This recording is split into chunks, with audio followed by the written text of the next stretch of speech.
बैलांच्या धमक आहे. सुट्टी मेकर काय करताय?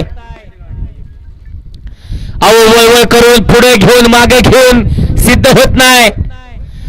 पळून पळून सिद्ध करायचंय. आणि ती नामी संधी आली बघा. एकामुळे 4 जण थांबलेत. सुटला फायनलचा फेरा सुटला.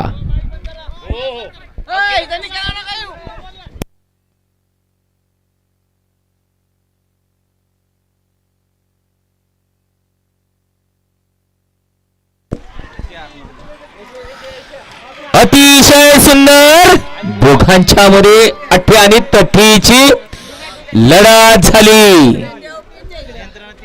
अलीकडे होती यंत्रणा, पलीकडे होता पाटील आणि सुंदर, त्याच्या पडेल होता फुले आणि मल्हार. इकडे अलीकडे होता परल्यान चेतक आणि त्याच्या अलीकडे होता कडणी पैजण आणि सुंदर. सुंदर अशी लढत फायनल मध्ये पाहायला मिळाली.